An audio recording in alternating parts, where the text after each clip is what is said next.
4 سال گزر گئے، آج پھر اسی قبر پر آ کر بیٹھ گیا ہوں۔ وہ وقت پھر سے یاد آ رہا ہے جب میں شیروانی میں تھا۔ یار پلیز میرا گریباں چھوڑ دو، کوئی دیکھ لے گا۔ وہاں کمرے میں میری بیوی انتظار کر رہی ہے۔ چپ، ایک دم چپ۔ یہ بیوی کے الفاظ تمہارے منہ سے نکلے کیسے؟ ابھی میں زندہ تھی، میں مری نہیں تھی۔ تم نے میرے ہوتے ہوئے میرے سامنے تم کسی اور کے ہو گئے یار۔ میں کدھر جاؤں؟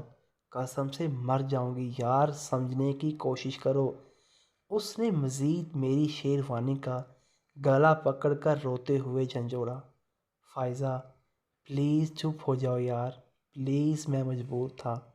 تمہیں پتہ ہے جب میں نے اس رشتے سے انکار کیا تو انہوں نے کہا تھا کہ اگر ہمارا ہوتا تو ایسے رشتے نہ ٹھکراتا۔ فائزہ یہ بات میرے دل پہ لگی تھی۔ بھاڑ میں گیا تمہارا دل، میری زندگی آج ختم ہو گئی۔ میں تمہیں آج اس کے بستر پر نہیں جانے دوں گی۔ تم گئے اس کے پاس تو میرا مری کا منہ دیکھو گے۔ پاگل ہو گئی ہو؟ ادھر بیٹھو، میں پانی لے کے آتا ہوں تمہارے لیے۔ میں پانی لینے کے لیے جیسے ہی اندر داخل ہوا، سب کزنوں نے میرا گھیراؤ کر لیا۔ سب لوگ بہت خوش تھے، بس ایک میرے علاوہ۔ میں آج ایک ایسی شادی کرنے والا تھا جس سے میں کبھی خوش نہیں رہ پاؤں گا۔ ویسے لڑکوں کا کیا ہوتا ہے؟ مشہور ہے لڑکوں کے بارے میں کہ ان کو بس ایک لڑکی چاہیے، پر آج میں چیخ چیخ کے بتانا چاہتا تھا کہ ایک لڑکے کا دل ٹوٹا ہے رشتوں کو نبھاتے ہوئے۔ آج ایک لڑکا ریزہ ریزہ ہو گیا ہے۔ کزنوں کے شور میں اس پاگل کملی جھلی کو بھول ہی گیا۔ میں اس کے لیے پانی لینے آیا تھا۔ سب نے مذاق کرتے ہوئے مجھے میرے کمرے میں داخل کر دیا، جہاں ایک لڑکی دلہن بنی میرا انتظار کر رہی تھی، جو بہت سج سنور کر بیٹھی تھی۔ جیسے ہی کمرے میں داخل ہوا، مجھے ایک شور سنائی دیا۔ میں اسی وقت پیچھے پلٹا، بھاگ کر جا کر دیکھا تو کوئی زمین پر تڑپ رہا تھا۔ ہاں، یہ وہی کملی جھلی تھی جو اپنی آخری سانسیں لے رہی تھی۔ یقین کرو میری آنکھوں کے سامنے اندھیرا سا چھا گیا تھا۔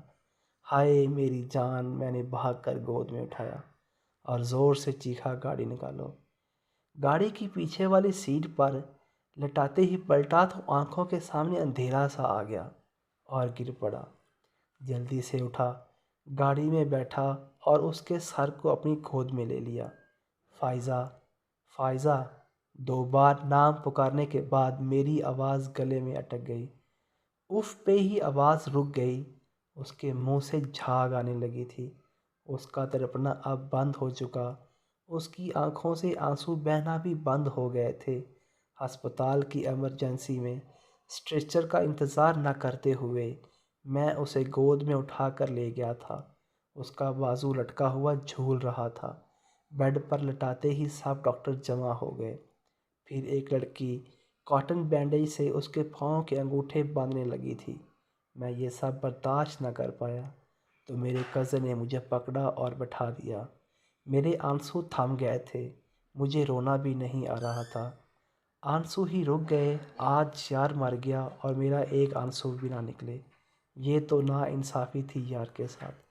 پھر ایک لڑکی میری طرف آئی اور کہنے لگی، سر یہاں پر آپ سائن کر دیں۔ دن وہی، تاریخ وہی، بس وقت تبدیل ہو چکا تھا۔ جب میں نے ایک ہی دن میں ایک کے نکاح نامے پہ سائن کیے تھے اور ایک کے ڈیتھ سرٹیفکیٹ پر سائن کیے۔